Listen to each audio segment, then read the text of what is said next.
Hello everyone, this is Madhu and you are watching my YouTube channel मधु की पाठशाला। Voice topic हमारा चल रहा है। वॉइस टॉपिक में प्रेजेंट और पास्ट को हम कंप्लीट कर चुके हैं। आज हम करने वाले हैं फ्यूचर के बारे में, एक्टिव टू पैसिव चेंज करना।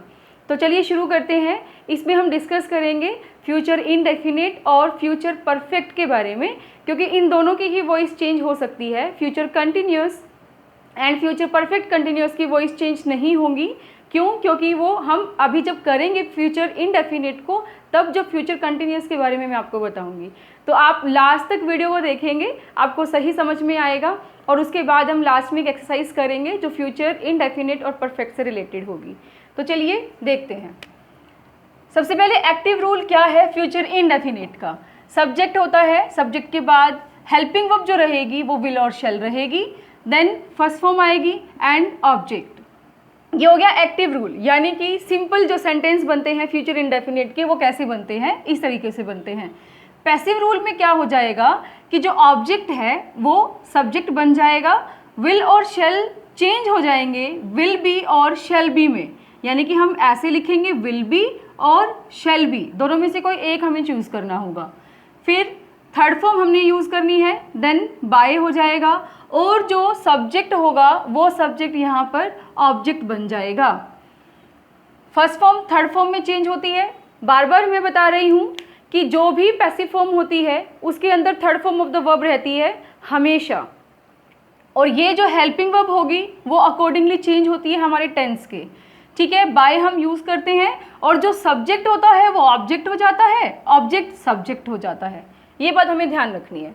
तो चलिए अब सेंटेंसेस को देख करके समझते हैं कि किस तरीके से एक्टिव टू पैसिव चेंज होगा। He will help you. One more thing I just want to discuss here कि विल जो होता है सेकेंड और थर्ड पर्सन के साथ यूज होता है, शेल आई और वी के साथ यानी कि फर्स्ट पर्सन के साथ यूज होता है। तो ही के साथ क्या लगा है, विल लगा है। उसके बाद helping verb main verb first form है, देन ऑब्जेक्ट आया। तो subject, helping verb, main verb and object. Object को सब्जेक्ट बनाइए, यू का यू रहेगा क्योंकि सेकंड पर्सन क्या होता है, यू, योर, यू होता है। तो सब्जेक्टिव केस भी यू, ऑब्जेक्टिव केस भी यू। तो यू से यू ही हमारा क्या रहेगा, ऑब्जेक्ट रहेगा। विल चेंज हो जाएगा विल बी में। अब एक बात और ध्यान रखेंगे यहाँ पे, अगर ऑब्जेक्ट हमारा सब्जेक्ट बनता है, अगर वो आए भी बना तो शेल करते, नहीं तो हम सेकेंड और थर्ड पर्सन के लिए विल लगाते हैं। वो नेक्स्ट एग्जाम्पल में समझेंगे तब आपको और अच्छे से समझ आएगा। तो क्या रहेगा कि you will be, third form आ जाएगा हेल्प्ड, बाय हम यूज करेंगे और ही का ऑब्जेक्टिव केस होता है हिम। तो बन गया you will B helped by him. Active में क्या लिखा था कि ही विल हेल्प यू, वह तुम्हारी हेल्प करेगा। You will B helped by him, वह तुम उसके द्वारा हेल्प किए जाओगे। इस तरीके से उसके द्वारा तुम्हारी हेल्प की जाएगी, इस तरीके से हम उसको समझेंगे। ठीक है, नेक्स्ट सेंटेंस देखिए, I shall write a letter. I first person था, फर्स्ट पर्सन के साथ शेल हमने यूज किया, देन फर्स्ट फॉर्म आ रही है एंड ऑब्जेक्ट आ गया a letter. A letter subject बना दिया। शेल चेंज होता है शेल बी में, लेकिन अब यहाँ पर तो क्या है, विल बी। अब शेल को शेल बी में चेंज करने की बात हुई थी, विल बी में चेंज करने की नहीं हुई थी। ये क्या है ये समझिए, अगर आई और वी होता है उसी के साथ शेल लगता है, बाकी कोई भी पर्सन आए तो विल लगता है। अ लेटर हमारा थर्ड पर्सन में जाता है क्योंकि इट भी यूज करते हैं हम थर्ड पर्सन में। तो अ लेटर थर्ड पर्सन में गया, थर्ड पर्सन के साथ विल लगता है तो यहाँ से शेल विल बी में चेंज होकर आएगा। बहुत इंपॉर्टेंट बात है, आप इसको अच्छे से समझ लेंगे कि अ लेटर विल बी हम चेंज कर देंगे, देन राइट की थर्ड फॉर्म रिटन, बाय हम यूज़ करेंगे और आई का ऑब्जेक्टिव केस मी हो जाएगा। ऐसे हम इसको यूज़ करेंगे। आई होप कि ये पार्ट आपको समझ आ गया। नेक्स्ट देखिए नेगेटिव पार्ट। नेगेटिव में क्या करना है, नॉट यूज करना है। ठीक है, हेल्पिंग वर्ब क्या है, विल और शेल सेम रहेंगी, उसके बाद हमने नोट लगाना है। तो सेंटेंस क्या है, they will not open the door, वे दरवाज़ा नहीं खोलेंगे। तो तो उनके द्वारा दरवाज़ा नहीं खोला जाएगा। तो द डोर ऑब्जेक्ट था, सब्जेक्ट बना दिया। विल चेंज होता है विल बी में, लेकिन अगर नॉट आता है तो विल बी के बीच में नॉट को यूज़ करना है। तो विल नॉट भी हम लिखेंगे, the door will not be. Open third form opened, by हम यूज़ करेंगे, they will change into them. तो क्या बन गया, the door will not be opened by them. Next sentence देखिए, we shall not prepare the tea. देखिए shall के बाद तो फर्स्ट फॉर्म ही आ रहा है, नॉट नेगेटिव के लिए हमने यूज़ किया, द टी ऑब्जेक्ट हो गया तो सब्जेक्ट बनाया हमने द टी। अब यहाँ पे फिर से वही कंडीशन आ गई कि आई और वी के साथ तो शेल लगता है, लेकिन इनके अलावा जो कुछ भी मिलता है उसके साथ हम विल या विल बी लगाएंगे। तो शेल किस में चेंज हो जाएगा, विल बी में चेंज हो जाएगा, द टी विल बी। लेकिन नॉट था इसलिए हमने विल बी के बीच में पुट कर दिया नॉट। तो क्या बन गया, the tea will not be. Prepare की third form prepared, then by and we का बन जाएगा अस। तो क्या हुआ, the tea will not be prepared by अस।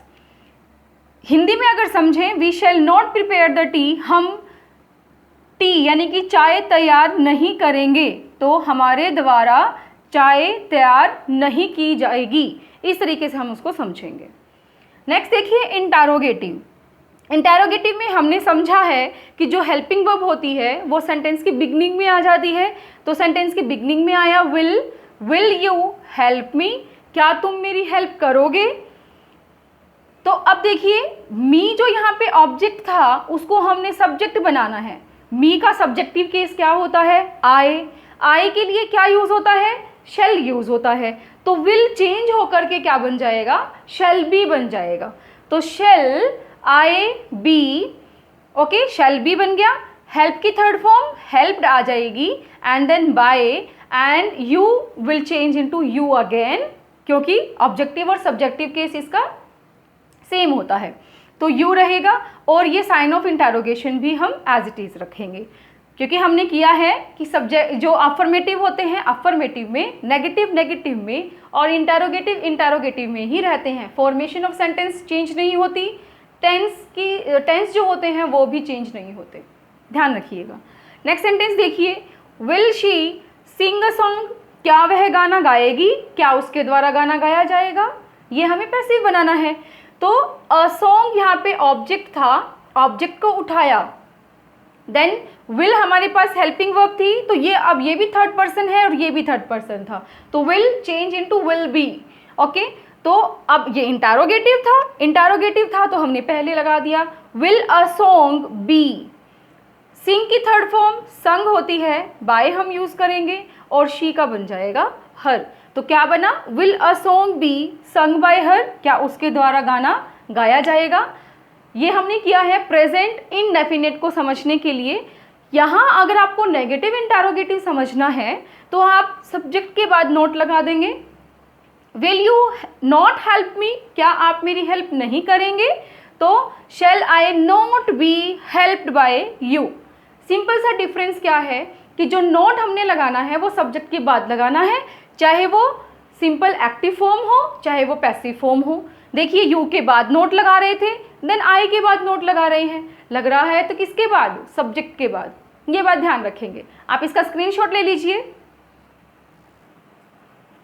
देखिए नेक्स्ट हमने करना है फ्यूचर परफेक्ट, क्योंकि कंटिन्यूस का नहीं होता। अब ध्यान दीजिए कंटिन्यूस का क्यों नहीं होता, क्योंकि जब हम विल को विल बी में, शैल को शैल बी में चेंज करते हैं, लेकिन फ्यूचर कंटिन्यूस में क्या होता है, ऑलरेडी एक्टिव फॉर्म में विल बी होता है। She will be preparing for the paper, तो वहाँ पे विल बी प्रिपेयरिंग है तो हमने क्या किया, विल बी किया, देन उसके बाद BEING लगाएंगे तो बी और बीइंग इकट्ठे नहीं आ सकते, तो इस वजह से हमारे पास फ्यूचर कंटिन्यूस का चेंज नहीं होगा। ठीक है, अब देखिए फ्यूचर परफेक्ट में चेंज हो सकता है एक्टिव से पैसिव, कैसे, क्योंकि हैव हमारे पास होता है उसमें और हैव से हम हैव बीन बनाते हैं। ओके चलिए देखते हैं रूल। एक्टिव रूल क्या होता है फ्यूचर परफेक्ट में, कि सब्जेक्ट होता है, उसके बाद विल हैव या शैल हैव हेल्पिंग वर्ब की तरह यूज़ किए जाएंगे, देन थर्ड फॉर्म आएगी एंड ऑब्जेक्ट आ जाएगा, जब भी हैज़, हैव, हैड में से कुछ आ जाता है तो याद रखिएगा थर्ड फॉर्म तो हमारी ऑटोमेटिकली आ ही जाती है। पैसिव रूल कैसे बनाएंगे? Object as a subject use कर लिया जाएगा और विल हैव बीन में, शैल हैव बीन में यूज हो जाएगा। थर्ड फॉर्म आएगी ही आएगी, देन बाय यूज करेंगे और जो हमारे पास सब्जेक्ट होता है वो यहाँ पर ऑब्जेक्ट की तरह यूज हो जाएगा। ये हमारे आ गई पैसिव फॉर्म। देन देखते हैं असर्टिव सेंटेंसेस, यानी कि declarative sentences, assertive sentences, simple sentences, जो मर्जी आप इसको बुलाइए, ठीक है। इसके बहुत सारे नेम हो गए। इसको अगर हमने चेंज करना हो तो कैसे करेंगे? He will have written the letter, मतलब कि क्या होता है? चुका होगा, चुके होंगे, चुकी होगी, ये फॉर्म हमारे पास बनती है हिंदी में। तो he will have written the letter, वह लेटर लिख चुका होगा। और सारा का सारा फ्यूचर जो होता है प्रिडिक्शन बेस्ड होता है, हम अनुमान लगा सकते हैं, श्योरिटी किसी चीज़ की नहीं होती। तो वह लेटर लिख चुका होगा, उसके द्वारा लेटर लिखा जा चुका होगा। तो द लेटर ऑब्जेक्ट था, सब्जेक्ट बना दिया, विल हैव चेंज हो गया विल हैव बीन में। यहाँ पे थर्ड फॉर्म ऑलरेडी थी, वही थर्ड फॉर्म हम यूज़ कर देंगे, बाय हमें लगाना है एंड ही का हिम बन जाएगा, ठीक है। तो क्या बना? The letter will have been written by him. Next देखिए, they will have crossed the town, कि वे टाउन क्रॉस कर चुके होंगे, तो उनके द्वारा टाउन क्रॉस किया जा चुका होगा, ये पैसिव वॉइस में हम समझते हैं। तो द टाउन सब्जेक्ट बना दिया, विल हैव चेंज हुआ विल हैव बीन में, crossed as it is crossed third form, then by and they becomes them. Okay, इस तरीके से हमें उसका पैसिव बनाना है। नेगेटिव देखिए, he will not have written the letter. पहले भी हमने ये चीज़ की है जब हम टेंसेस की वीडियो कर रहे थे, कि जब नेगेटिव सेंटेंस बनाते हैं इसमें तो विल और हैव के बीच में हमें नॉट पुट करना है। तो he will not have written the letter, वह लेटर नहीं लिख चुका होगा, उसके द्वारा लेटर नहीं लिखा जा चुका होगा। तो the letter will have been तो बनाना ही था हमें, लेकिन जब नॉट आ गया तो देखिए जस्ट विल के बाद हमें ये लगाना है, या ये कहिए जो पहले फॉर्म थी विल हैव, उसी के बीच में हमने नॉट रखना है, उसको चेंज नहीं करना। हैव के बाद बीन लगाएंगे, हैव के बाद बीन लगाएंगे, क्योंकि हैव के बाद थर्ड फॉर्म लगती है, तो बी वॉज बीन भी थर्ड फॉर्म है, ऐसे इसको समझ सकते हैं। The letter will not have been written by he से हिम। नेक्स्ट सेंटेंस देखिए, they will not have crossed the town, तो द टाउन विल नॉट हमने लगाना है, हैव बीन हम चेंज कर देंगे, देन क्रॉस्ड बाय देम, ठीक है। They will not have crossed the town, the town will not have been crossed by them. Interrogative, will you have completed the work, क्या तुम वर्क कंप्लीट कर चुके होंगे। पैसिव कैसे बनाएंगे? क्या तुम्हारे द्वारा वर्क कंप्लीट किया जा चुका होगा।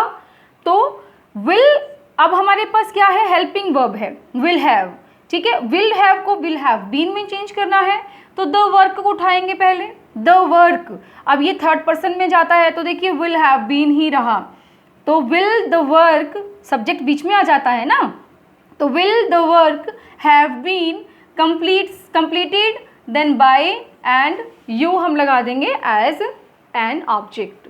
क्लियर? ये आ गया समझ में। उसके बाद देखिए, will she have finished the assignment, क्या वह असाइनमेंट फिनिश कर चुकी होगी, उसके द्वारा असाइनमेंट फिनिश किया जा चुका होगा। क्वेश्चन में पूछ रहे हैं तो क्या हम लगा देंगे, ठीक है। तो विल आएगा, असाइनमेंट हमने उठाना है यहाँ से, the assignment, fine. Then will have been था तो सब्जेक्ट बीच में लगा करके विल हैव बीन बन गया, then finished third form, by and she का बन गया हर।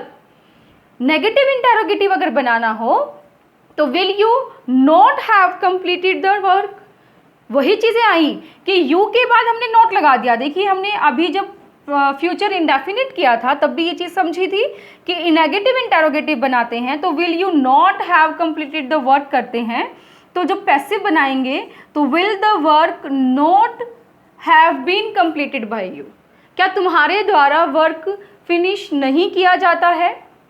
नहीं किया जा चुका होगा, ठीक है। और उसी तरीके से फिर पैसिव बना देंगे कि क्या तुम्हारे द्वारा वर्क फिनिश नहीं किया जा चुका होगा। समझ आ गया? तो ये हमारे पास बन गया फ्यूचर परफेक्ट टेंस के लिए, ठीक है। आप इसका स्क्रीनशॉट ले लीजिए। अब हम सोल्व करते हैं इसकी एक्सरसाइज। उससे पहले आप एक बात और समझ लीजिए कि फ्यूचर परफेक्ट कंटिन्यूस जो होता है उसमें हमारे पास will have been plus first form ING होती है। क्या होती है? Will have been first form plus ING. अब जब इसका आप पैसिव बनाने लगते हो तो विल हैव बीन ऑलरेडी है, एक तो हम इसको चेंज नहीं कर सकते। सेकेंड थिंग कि आईएनजी आया हुआ है तो बीन के बाद फिर बीइंग भी लगाओगे आप, ठीक है। ये दोनों इकट्ठे नहीं आ सकते, इसलिए हमारे पास इसका वॉइस चेंज नहीं होता, ये रीज़न रहता है, ठीक है। तो फ्यूचर परफेक्ट कंटिन्यूस भी चेंज नहीं करेंगे। तो इन दोनों से related future indefinite and perfect से रिलेटेड एक्सरसाइज देख लेते हैं। हाँ जी students, let's solve the exercise based on future tense. Okay, future tense पे जो भी एक्सरसाइज बनती है हम उसको सोल्व करके देखते हैं। चलिए, mister Gupta will teach you, mister Gupta will teach you, तो ये किससे रिलेटेड हुआ? फ्यूचर इंडेफिनिट से, क्योंकि विल शैल आता है और विल शैल के बाद फर्स्ट फॉर्म आती है। ओके, तो ये जो ऑब्जेक्ट है उस ऑब्जेक्ट को हमने सब्जेक्ट बनाना है, तो बनाइए यू, देन विल चेंज होगा विल बी में, यू थर्ड पर्सन है तो विल बी लेगा, you will be. Then teach की थर्ड फॉर्म टोट होती है, you will be taught by mister Gupta, ठीक है। क्योंकि मिस्टर गुप्ता यहाँ पे कौन है? सब्जेक्ट है, सब्जेक्ट फिर ऑब्जेक्ट बन जाएगा। ये बात मैं फिर से बता रही हूँ कि अगर नाउन होता है तो नाउन तो एज इट इज़ यूज़ कर लिया जाता है। देखिए ये नाउन था, ये नाउन हमने एज इट इज़ यूज़ कर लिया। लेकिन जब प्रोनाउन होता है ना, प्रोनाउन का हमारे पास ऑब्जेक्टिव केस चेंज हो जाता है। जैसे आई मी में चेंज हो गया, ही हिम में चेंज हो जाता है, शी हर में, दे दैम में, ठीक है, वी अस में। तो वो बात ध्यान रखेंगे आप।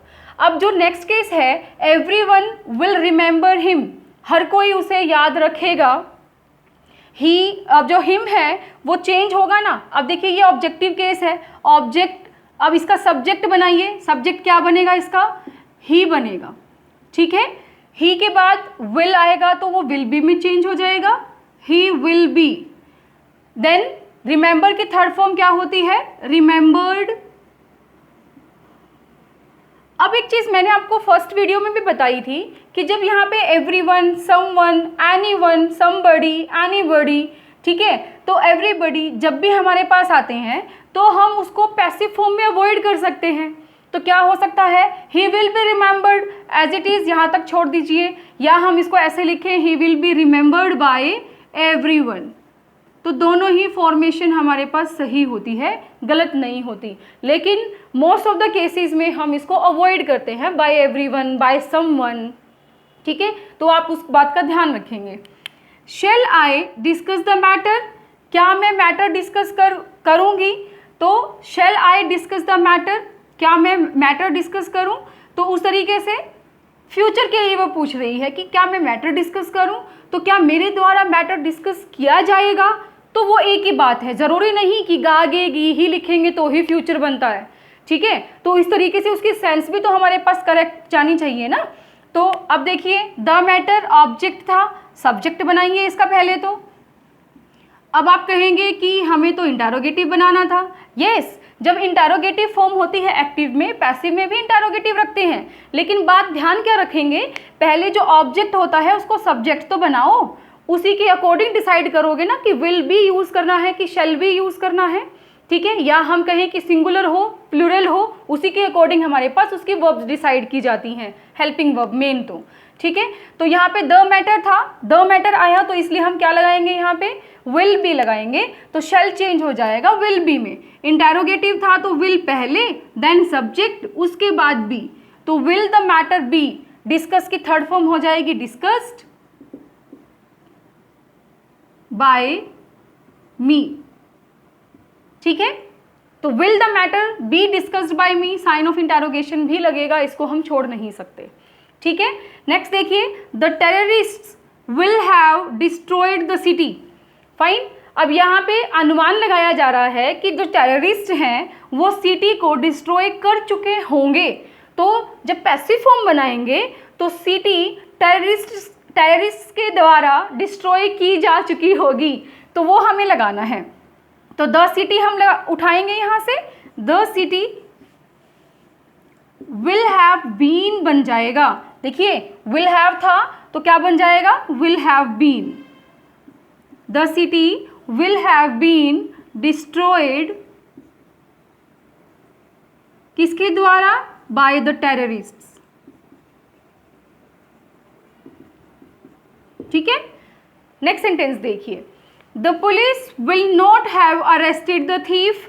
पुलिस थीफ को अरेस्ट नहीं कर चुकी होगी, यानी कि जो भी पुलिस है उसने चोर को गिरफ्तार नहीं किया होगा। ठीक है, तो वो जो हमारे पास जाएगा वो हमारे पास किस में जा रहा है, फ्यूचर परफेक्ट में जा रहा है। तो विल नॉट हैव हमने यूज़ किया है, देखो तो विल नॉट हैव बीन में चेंज हो जाएगा ना। तो कैसे लिखेंगे, the thief will not have been, will have been, will not have been, क्योंकि नॉट जब आता है तो विल और हैव के बीच में उसको लगाया जाता है। तो the thief will not have been arrested by the police. ठीक है, ऐसे हम इसको बनाएंगे नेगेटिव सेंटेंस में। लास्ट देखिए, will she have deposited the money, क्या वह मनी डिपॉजिट कर चुकी होगी। ठीक है, तो अब ये इंटरोगेटिव था, अब इंटरोगेटिव में विल हैव आया है और वो पहले लिया है हमने, शी जो है सब्जेक्ट था वो उसके बीच में आया हुआ है। तो इंटरोगेटिव बनाइए इसका, तो जो द मनी है वो भी क्या है, थर्ड पर्सन है, तो will the money have been deposited आ जाएगा ना। देखिए हैव बीन, क्योंकि यहाँ पे क्या था, विल हैव था, तो वो क्या हो जाएगा, विल हैव बीन हो जाएगा। Will the money have been deposited